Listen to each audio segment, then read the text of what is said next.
કહ્યું છે કે વાતાવરણમાં આવી રહેલા પલટા આ વખતના સારા ચોમાસાના સંકેત આપી રહ્યા છે। ત્યારે તેઓએ અનુમાન લગાવ્યું છે કે ઉનાળામાં આંધી વંટોળ સારા વરસાદના સંકેત આપી રહ્યું છે। કરા પડે તેમજ આંધી વંટોળ આવે તો સારા વરસાદના સંકેત આપવામાં આવ્યા છે।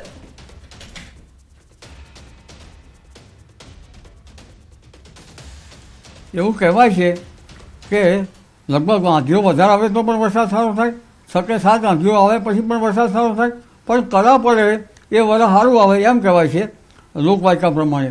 અને આ વખતે કરા પડ્યા છે એટલે મારા ખ્યાલ મુજબ કરા પડવાની જે ગતિવિધિ છે એ ગતિવિધિમાં ઉપરનું જે અપર લેવલનું હવામાન જે છે એ એમાં ઠંડક થઈ જતી છે અને જેના કારણે વાદળોનું કન્ડેન્સેશન થતું છે એ બાબત હોઈ શકે, પણ કરા પડે એ વરસ સારું આવે એમ કહેવાય છે અને લગભગ આંધીઓ વધારે આવે એ પણ વરસાદને ખેંચી લાવે। ચોમાસું કેવું રહે તેનું અનુમાન અલગ અલગ રીતે લગાવતા હોય છે। નક્ષત્રો, પવનની દિશા, વાતાવરણ તથા ફેરફાર અને પક્ષીઓની ચેષ્ટા પરથી ચોમાસાનું અનુમાન લગાવવામાં આવતું હોય છે અને ખાસ કરીને સૌથી વધુ જાણીતી લોકવાયકા એટલે કે ટીટોડીના ઈંડા ક્યાં મૂક્યા તેના પરથી ચોમાસું કેવું રહેશે તેનું અનુમાન લગાવતા હોય છે। હવામાન નિષ્ણાંત અંબાલાલ પટેલે જણાવી છે ચોમાસાના વર્તારાની રીત। ચોમાસાના વરસાદ માટે કેટલાક પ્રકારના વર્તારા જોવામાં આવતા હોય છે, ખાસ કરીને ટીટોડીના ઈંડા મૂકવા અને પક્ષીઓની ચેષ્ટા ઉપરથી પણ તારણ કાઢતા હોય છે।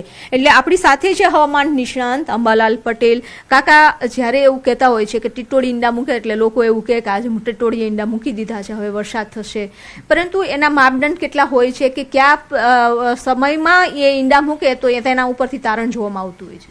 સામાન્ય રીતે ટીટોડી અત્યારે હાલ પણ ઈંડા મૂકતી હોય છે, પરંતુ ટીટોડીના ઈંડાઓ જે છે એનું તત્વતારણ આપણે લેવા જઈએ તો અષાઢ મહિનામાં વરસાદ આવવાનો હોય ત્યારે જો ટીટોડી ઈંડા મૂકે તો આ તાત્વિક દ્રષ્ટિએ સાચું પડે, કારણ કે વરસાદ આવવાનો હોય ત્યારે ટીટોડી જેવા પક્ષીઓ જે છે એને લગભગ ઉપલા લેવલમાંથી જ્યારે ઉડતા હોય ત્યારે ઘણા કિલોમીટર સુધીના હવામાનનો આ ટીટોડીને ખ્યાલ આવી જતો હોય છે અને જ્યારે અષાઢ મહિનામાં વરસાદ આવવાનો હોય ત્યારે ટીટોડી ઈંડા મૂકે તો તેની ગતિવિધિ બરાબર ગણી શકાય, કારણ કે અષાઢ મહિનામાં વરસાદ આવવાનો હોય તો ટીટોડી ઉપર ઈંડા મૂકે ઉપલા લેવલ ઉપર, તો એનો અર્થ એમ થયો કે વરસાદ વધારે પડવાનો છે અને એના ઈંડાનું બચાવ થશે। જો ખાલી તળાવ હોય અથવા તો જમીનના ભૂભાગ ઉપર ઈંડા મૂકે તો વરસાદ ઓછો થવાનો છે। એટલે ટીટોડીની જે ગતિવિધિ છે એ લગભગ અષાઢ મહિનામાં ચોમાસા પૂર્વે ગણી શકાય। એટલે ગમે ત્યારે ઈંડા મૂકે તો એનો માપદંડ ગણવામાં આવતું નથી? અત્યારે ઈંડા મૂકે તો વરસાદ પહેલાં તો એના બચ્ચા થઈને ઉડી જવાના છે, પણ ટીટોડી તો અષાઢ મહિનામાં વરસાદ આવવાનો હોય ઈંડા મૂકે તો ગણી શકાય। માત્ર ટીટોડી નહીં, લગભગ કરોડિયા ઝાડા જે બહાર બાંધતા હોય છે એ ઘરમાં ઝાડા બાંધે, કારણ કે કરોડિયા જેવા જીવજંતુને પણ ખ્યાલ આવી જતો હોય છે કે બહાર છે એની ઝાડ સુરક્ષિત નથી, એટલે કરોડિયા ઘરમાં ઝાડા બાંધવામાં લાગે ત્યારે પણ વરસાદની શક્યતા જણાય। પરંતુ કયા મંથમાં બાંધે તો?